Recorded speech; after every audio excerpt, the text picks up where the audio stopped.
Question में matching है।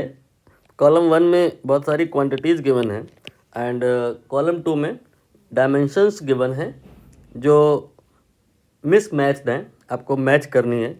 जैसे सरफेस टेंशन की निकालनी है, फिर प्रेशर की, फिर विस्कोसिटी की, फिर इम्पल्स की।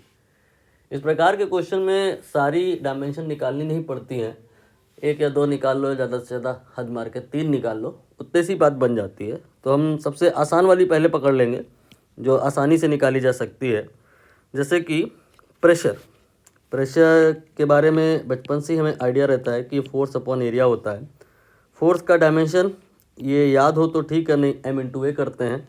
m तो m होता है, एरिया ये वेलोसिटी यानी कि LT-1 अपॉन t यानी कि फोर्स जो होगा वो mL-T-2 आ जाएगा और एरिया ये L2 हो गया।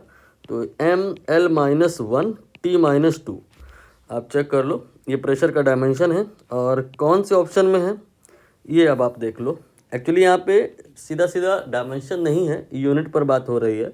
तो जहाँ m है ये मास के करस्पॉन्डिंग है तो केजी में हम कहेंगे होता है, और ये L ये मीटर में होता है, और जो T होता है वो सेकंड में होता है। तो kg/m-1 s-2 ये आपका थर्ड वाले में दिया है।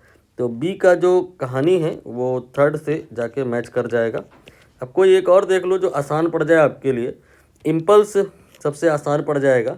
बस ये पता होना चाहिए कि इम्पल्स और मोमेंटम दोनों की कहानी एक जैसी ही होती है, दोनों की डायमेंशन, दोनों की यूनिट सेम होती है। यानी कि हम इम्पल्स I को P कहते हुए मास इंटू वेलोसिटी कर देंगे। m और v का डायमेंशन अभी आपने यहाँ पे निकाला था या लिखा था, तो mL-T-1 ये इम्पल्स हो जाएगा kg m के प्लेस पे, यहाँ पे मीटर, और t के प्लेस पे सेकंड। तो kg/m-1 ये आपका बी ऑप्शन में दिखाई दे रहा है। तो जो थर्ड है, ये जो इम्पल्स डी है वो आपका सेकंड से जाके मैच करेगा। अब थोड़ा रुक जाओ, ए और सी बाद में देखना, क्या पता इतने से ही आंसर आ जाए।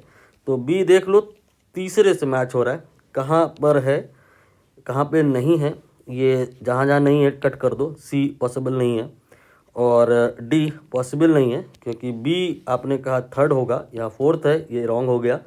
ये फर्स्ट है, ये रॉन्ग हो गया। अब ए और बी बचा है, तो आप यहाँ पे डी को देखो, वो दूसरे से मैच कर रहा है। D2 यहाँ नहीं है, यहाँ है, इसलिए आपका ए ऑप्शन ये रॉन्ग हो गया, ओनली बी ऑप्शन सही है। बाकी आप चाहो तो निकाल के बाकी की भी देख लो, इस क्वेश्चन में नीड नहीं है। If you will calculate you will see कि यहाँ पर जो आपका ए है वो फोर्थ से मैच करेगा और जो आपका सी है वो 1 से मैच करेगा। और अगर नहीं किया तो फिर क्वेश्चन ही गलत हो जाएगा, बट मैंने चेक कर लिया है, कर रहा है।